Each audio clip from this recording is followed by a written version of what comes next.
নমস্কার প্রিয় দর্শক বন্ধু, দেশের প্রায় ৮ কোটি কর্মচারীদের জন্য সুখবর। কি সুখবর এই নিয়ে আমরা ভিডিওর মাধ্যমে দেখে নেব।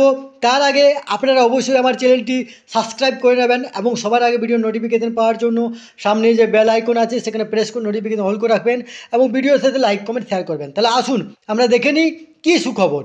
দেখুন এখানে পত্রিকাতে কী লিখেছে, ইপিএফ এ ব্যক্তিগত তথ্য সংশোধন করা সম্ভব নিজেদের। এবার থেকে ইপিএফও সদস্যরা নিয়োগকর্তার কোনো যাচাই বা ইপিএফওর অনুমোদন ছাড়াই অনলাইনে নাম এবং জন্ম তারিখের মতো ব্যক্তিগত বিবরণ পরিবর্তন করতে পারবেন।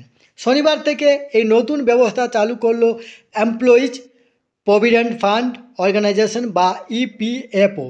সংস্থার দাবি, এর ফলে 7.6 কোটি ইপিএফও সদস্য উপকৃত হবেন।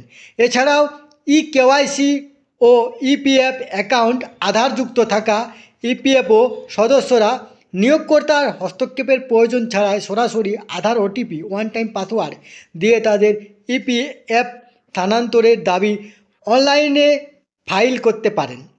কেন্দ্রীয় শ্রম ও কর্মসংস্থান মন্ত্রী মনসুখ মান্ডব্য আগেই এই প্রকল্প দুটির ঘোষণা করেছিলেন। মান্ডব্য বলেন, বর্তমানে 10 কোটিরও বেশি ইপিএফও সুবিধাভোগী রয়েছে। ইপিএফওতে যখন কারো তথ্য সংশোধন করতে হয় তখন অনেক সময় দীর্ঘ পথ অতিক্রম করতে হয়।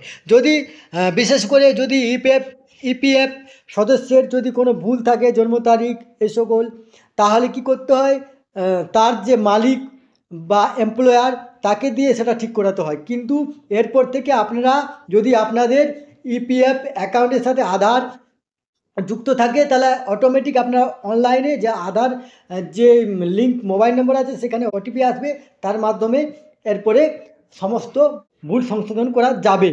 এই তথ্যটি আপনার সাথে শেয়ার করলাম। সুস্থ থাকবেন, ভালো থাকবেন, ধন্যবাদ।